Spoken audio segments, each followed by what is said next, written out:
अस्सलामुअलैकुम। तो आज की इस वीडियो में हम बात करने वाले हैं फौजी फूड्स के हवाले से, जो कि food and personal care segment में फॉल करता है और शरिया कंप्लायंट कंपनी है। इसके अगर हम रिसेंट रिटर्न्स देख लें तो ऑलमोस्ट 9 से 10 रुपये से आज 20 रुपये पर आ गया है, यानी 100 से 150% इसने इंक्रीज करा है 4 से 5 महीने में। कंपनी की अगर हम डिस्क्रिप्शन देख लें तो the company is principally engage in the processing and sales of tone milk, milk powder, fruit juices and allied dairy and food products. यानी कि ये दूध जो होता है पैकेज मिल्क है उसके बिजनेस में है। कंपनी का अगर मार्केट कैप देख लें तो 48 बिलियन का कंपनी का मार्केट कैप है। Total numbers of share company के 2.5 बिलियन है। फ्री फ्लोट 503 मिलियन है और फ्री फ्लोट अगर परसेंटेज वाइज देख लें तो 20% है। इसके सबसे पहले हम जाके इसके प्रोडक्ट देख लेते हैं, कंपनी की बेचती क्या क्या है। इनके फौजी फूड्स जो है इनके दो सेगमेंट है, एक है डेयरी और एक है सीरियल्स। डेयरी इनका काफ़ी पुराना सेगमेंट था, सीरियल्स इन्होंने अभी अभी एक्वायर करा है फौजी सीरियल से। डेयरी में देख लें तो डेयरी में इनका जो मेन फ्लैगशिप प्रोडक्ट है वो है नूरपुर, जो पैकेज मिल्क है, यूएचटी जो मिल्क कहलाता है, अल्ट्रा हीट ट्रीटेड मिल्क वो है। इसके अलावा Noorpur ghee, Noorpur dairy cream, flavour milk जैसे पाकोला आता है वो। इसके अलावा इनकी मोज़रेला चीज़ है, चेडर चीज़ है, नूरपुर बटर है, दोस्ती एक और इनका ब्रांड है जो कि टी वाइटनर है। इसके अलावा डेयरी रोज़ाना और स्मॉल पैक्स जो आते हैं बटर के वो। सीरियल पोर्टफोलियो में देखें तो इनके पास कॉर्नफ्लेक, म्यूसली म्यूसली है, चोको कप्स हैं, व्हीट पॉरेज है, फौजी खीर है और फौजी जेली है।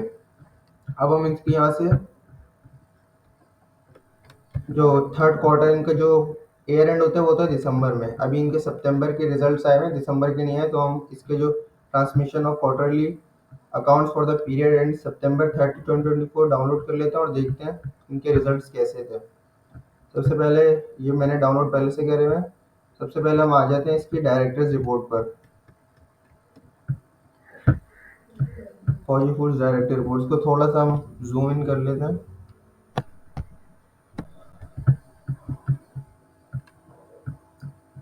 ये ऊपर का इतना ज़्यादा काम का नहीं है। Despite milk being a staple food for the growing population in Pakistan, the government in its budget 2024-2025 implemented GST of 18% on packaged milk plus various other taxes were also introduced across the board। ये अपनी brief उसमें directors report में बता रहे हैं कि जो भी पाकिस्तान का बजट आया था 2024 का, उसमें पाकिस्तान हुकूमत ने 18% जीएसटी इम्प्लीमेंट कर दिया है पैकेज मिल्क पर। तो इन्होंने यही बताया कि स्टेपल फूड है, इसके बावजूद गवर्नमेंट ने इस पर इम्प्लीमेंट करा है। इसकी वजह से जो कंज्यूमर की बाइंग पावर है वो वैसे ही कम हुई भी थी इन्फ्लेशन की वजह से, और टैक्स इम्प्लीमेंट करने की वजह से कंज्यूमर की बाइंग पावर है जो वो और हर्ट होगी।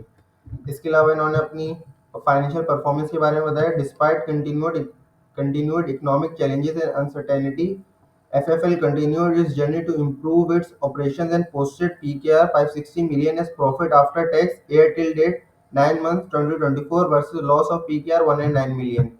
यानी उन्होंने बताया जो अभी इनका सितंबर में जो क्वार्टर खत्म हुआ है 9 मंथ्स का, उसमें उन्होंने 560 मिलियन का प्रॉफिट आफ्टर टैक्स कमाया है। और इसी क्या नाम है, इन्हीं 9 महीने पिछले साल के इनका लॉस था 109 मिलियन का। इसके अलावा इन्होंने अपने इसमें ग्रॉस मार्जिन्स की भी बताया कि the commercial sustainability is reflected to improve structure of profit and loss statement as gross margin increase for the third quarter from 11.9% to 14.84%। यानी कि पिछले जो क्वार्टर था उसमें इनका 11.9% था, सेम क्वार्टर जो था थर्ड क्वार्टर जो था पिछले साल का थर्ड क्वार्टर उसमें 11.9% था, इस साल वो इम्प्रूव होकर 14.84% हो गया। ग्रॉस मार्जिन 2.9% से इंक्रीज हुआ है। लेकिन अगर हम 9 मंथ्स का देख लें, ये क्वार्टर की बात हो रही है, 3 मंथ्स का जो क्वार्टर होता है, लेकिन हम 9 मंथ्स का देख लें तो वो 13% से इंक्रीज होकर 18% हो गया है। उन्होंने अपना नीचे बताया भी होगा कि इनके जो मार्जिन इंक्रीज हुए हैं किस वजह से हुए हैं। ये margin excessive growth, FFL achieve growth of 20% net revenue during the 9 months of 2024 versus same period. This was driven by continued revenue growth in UHT milk. यानी जो इनका जो नूरपुर दूध है उसमें 47% का इंक्रीज आया है पिछले क्वार्टर से, अगर पिछले 9 मंथ से अगर हम कंपेयर करें 2023 के। Cost of goods sold reducing the cost, reducing यानी the cost of goods sold जो है वो उन्होंने कम करे। टॉप लाइन की ग्रोथ हुई है, ग्रॉस मार्जिन ग्रू बाय 5%। पिछले जो क्वार्टर के थे इनके, 9 मंथ्स का जो क्वार्टर था उसमें 13% थे, इस साल वो बढ़कर 18% हो गए। Focus on cost efficiency along with strong performance the supply chain function was delivered improve margin. यानी इन्होंने जो अपने जो वो प्रोसेसिंग प्लांट्स हैं उनको और ज़्यादा एफिशिएंट बनाया, और दूसरे उन्होंने 1.5 मेगावाट पर सोलर पावर लगाया, और बायोमास प्लांट भी लगाए, जिसकी वजह से इनकी एनर्जी कॉस्ट कम हुई है। फ्यूचर आउटलुक में उन्होंने ये बताया कि जो recent imposition of 18% package milk है, उसके अलावा और जो टैक्सेस हैं उनकी वजह से एफएफएल की जो प्रोडक्ट की डिमांड है हो सकता है वो कम हो जाए। नीचे अब हम जाके इसकी फाइनेंशियल परफॉर्मेंस देख लेते हैं। पेज नंबर 30 पर है इनकी फाइनेंशियल परफॉर्मेंस। पेज 31 पर कंसोलिडेटेड, अगर इनके जो 9 मंथ्स के अभी कंसोलिडेटेड इनका जो है फाइनेंशियल स्टेटमेंट जो देख लें, तो इनकी जो रेवेन्यू है वो पिछले साल 2023 के जो 9 महीने थे उसमें 14.8 बिलियन का था, जो इस साल बढ़कर 17.8 बिलियन का हो गया। वो उन्होंने बताया हुआ भी है कि जो उसमें मेन जिनको कंट्रीब्यूट करा है वो नूरपुर ने करा है। कॉस्ट ऑफ रेवेन्यू देख लें तो 12.9 बिलियन से बढ़कर 14.6 बिलियन हो गया। ये थोड़ा बढ़ना ही था ये थोड़ा बढ़ना ही था क्योंकि इन्होंने क्या नाम है, एक तो वॉल्यूम वाइज भी ग्रोथ करा है, और दूसरा क्या नाम है, इन्फ्लेशन की वजह से कॉस्ट भी बढ़ी है। ग्रॉस प्रॉफिट मार्जिन का 1.9 बिलियन से बढ़कर 3.2 बिलियन हो गया इस साल। मार्केटिंग डिस्ट्रीब्यूशन एक्सपेंस थोड़े बढ़े, जो कि 1.02 बिलियन से बढ़कर 1.2 बिलियन हो गए।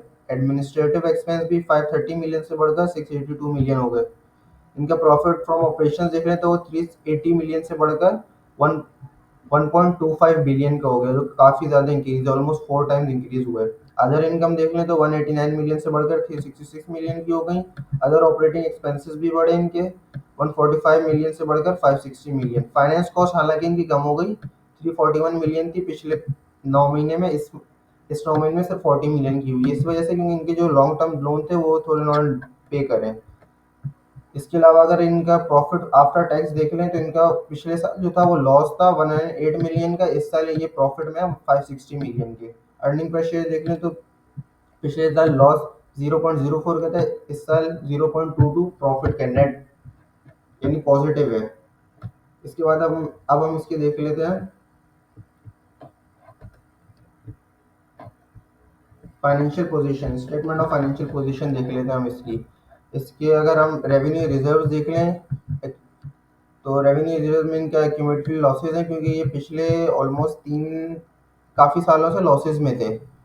इस साल हुआ है कि ये इन्होंने अपने लॉसेस को प्रॉफिट में कन्वर्ट करे, तो जब भी इनके जो एक्यूमुलेट रेवेन्यू रिजर्व है उसमें एक्यूमुलेटेड प्रॉफिट की वजह एक्यूमुलेटेड लॉस लिखा हुआ है। पिछले साल वो 17.7 बिलियन के लॉस में थे, एक्यूमुलेटेड लॉस जो था टोटल लॉस। इस साल वो कम हो गया क्योंकि इस साल इन्होंने प्रॉफिट में आया तो वो कम हो गया, 17.01 बिलियन हो गया। नॉन करंट लायबिलिटी देखें तो खास इतनी ज़्यादा नहीं है इनकी, कोई फाइनेंसिंग नहीं है। Lease liability, deferred tax liability वो इतनी ज़्यादा नहीं है, वो भी 320 मिलियन की है। फाइनेंस कॉस्ट एक्रूड भी नहीं है, कोई शॉर्ट टर्म बोरोइंग्स भी नहीं है बैंक से इनकी, तो इतनी खास इनकी लायबिलिटीज ज़्यादा नहीं है। टोटल इनके एसेट्स देख लेते हैं तो इनके प्रॉपर्टी प्लांट एंड इक्विपमेंट में इजाफा हुआ है, 9.02 बिलियन से बढ़कर 9.4 बिलियन के हो गए इनके property plant and equipment. Total non current assets देख लें तो वो 9.04 बिलियन से बढ़कर 9.4 बिलियन के हो गए, यानी ऑलमोस्ट 400 मिलियन के इनके नॉन करंट एसेट्स बढ़े। टोटल एसेट्स देख लें तो इनके 16.2 बिलियन के थे, जो अब बढ़कर 18.2 बिलियन के हो गए। अगर हम करंट करंट रेशियो देख लें तो, या फिर आप बोल दें एसेट टू लायबिलिटी रेशियो देख लें तो, इनके जो टोटल लायबिलिटी है वो ऑलमोस्ट 8.8 बिलियन के हैं, और जो इनके टोटल एसेट्स हैं वो 18.2 बिलियन के, यानी मोर देन डबल इनके जो लायबिलिटीज हैं उससे मोर देन डबल इनके एसेट्स हैं। अब हम जाके इनके जो ग्रॉस मार्जिन जो इम्प्रूव हुए हैं वो देख लेते हैं। ये कॉस्ट ऑफ रेवेन्यू, इसकी वजह से इनका जो ग्रॉस मार्जिन है वो इम्प्रूव हुए हैं। 9 मंथ्स का देखें तो रॉ मटेरियल कंज्यूम में पिछले साल 9.6 बिलियन लगे थे, इस साल 9.5 बिलियन लगे हैं। यानी इन्होंने वॉल्यूम वाइज ग्रोथ करी है, लेकिन इन्होंने एफिशिएंटली मैनेज करा, जिसकी वजह से इनकी जो कॉस्ट है वो रिड्यूस हो गई। बाकी सब सैलरीज 240 मिलियन से बढ़कर 360 हो गई, वो तो सैलरीज इनको बढ़ानी थी, इन्फ्लेशन काफ़ी ज़्यादा थी। पावर एंड फ्यूल कॉस्ट भी बढ़ी है, पैकेजिंग मटेरियल, ऑलमोस्ट सारी कॉस्ट बढ़ी हैं। लेकिन जो इनकी रॉ मटेरियल कॉस्ट कम हुई है, उसकी वजह से जो इनका ग्रॉस मार्जिन है वो बढ़े। पिछले साल जो इनकी टोटल कॉस्ट थी 13.1 बिलियन थी, अब वो बढ़कर 14.1 बिलियन हो गई। कंपेयर टू रेवेन्यू काफ़ी कम इंक्रीज है, जिसकी वजह से इनके ग्रॉस मार्जिन बढ़े। बाकी अब ये लोग जा रहे हैं सी सीरियल्स, इन्होंने बिजनेस एक्वायर कर लिए। पावर पॉइंट प्रेजेंटेशन में इन्होंने अपनी जो दी थी कॉर्पोरेट डिफरेंशिएशन, उसमें इन्होंने बताया था कि अभी ये एक्वायर कर रहे हैं, दूसरे बिजनेस में भी जा रहे हैं। इनका रेवेन्यू वाइज ग्रोथ दिखा रहे हैं कि 2023 के सेकंड क्वार्टर से कंटिन्यूस इनका इम्प्रूव है। वैसे तो पिछले पीछे से दिखा रहे हैं, लेकिन पीछे से ऊपर नीचे भी था, लेकिन दो आप 2023 के सेकंड क्वार्टर से देखें तो कंटिन्यूस इम्प्रूव है। 2023 के सेकंड क्वार्टर में 4.6 बिलियन था, थर्ड क्वार्टर में 4.9 बिलियन, फोर्थ क्वार्टर में 5.05 बिलियन, 2024 के फर्स्ट क्वार्टर में 5.5 बिलियन, 2024 के सेकंड क्वार्टर में 5.8 बिलियन, 2024 के थर्ड क्वार्टर में 6.4 बिलियन। तो यानी ये रेवेन्यू वाइज कंटिन्यूस इंक्रीज कर रहे हैं। बाकी इनका प्रॉफिट, जैसे मैंने आपको बताया, ये पिछले काफ़ी सालों से लॉसेस में थे, लेकिन 2023 के सेकंड क्वार्टर से प्रॉफिट में आया, और उसके बाद से अब इनका प्रॉफिट बढ़कर 223 मिलियन हो गया। इस क्वार्टर में 223 मिलियन था, पिछले क्वार्टर से थोड़ा सा कम है 234 से, लेकिन कोई खास इतना ज़्यादा कम नहीं है। इन्होंने वॉल्यूम वाइज अपनी ग्रोथ बताई हुई है कि पिछले साल जो इनके लीटर्स बिके थे वो 49.63 मिलियन लीटर बिके थे, इस साल 57 हो गए।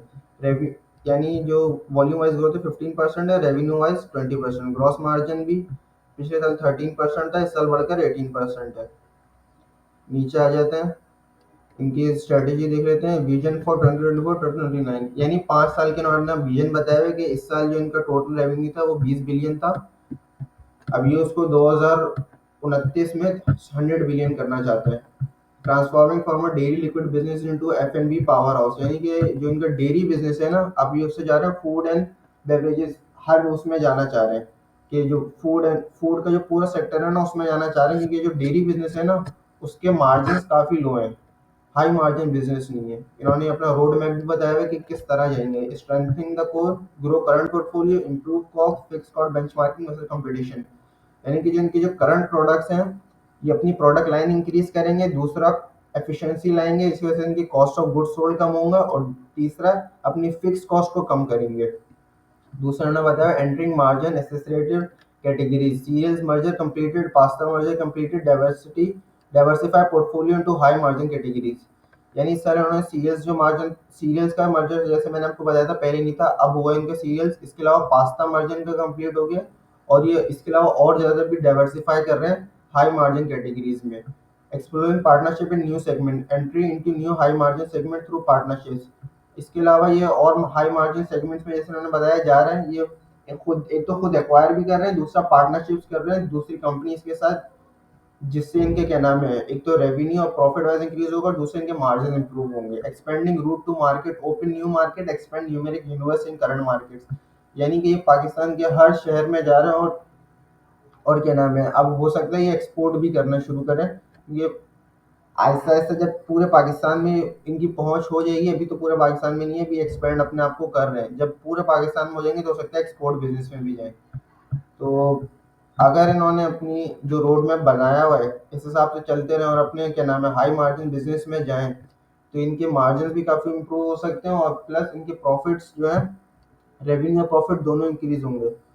और मेरे ख्याल से तो लॉन्ग टर्म के लिए काफ़ी अच्छी कंपनी है। शॉर्ट टर्म के लिए इसको कुछ कह नहीं सकते, क्योंकि शॉर्ट टर्म में इसकी रेट काफ़ी ज़्यादा ऊपर आ गए। तो लॉन्ग टर्म के लिए अगर आप इन्वेस्ट करना चाहते हैं तो मेरे ख्याल से अगर ये आपको 16, 17, 18 पे मिले तो काफ़ी अच्छा है, क्योंकि लॉन्ग टर्म इसका व्यू अच्छे है, और प्लस कंपनी प्रॉफिट्स में आ गई है। तो उम्मीद है आपको हमारी ये वीडियो अच्छी लगी होगी, और ऐसी मज़ीद वीडियोस देखने के लिए चैनल को सब्सक्राइब करके वीडियो को लाइक करें।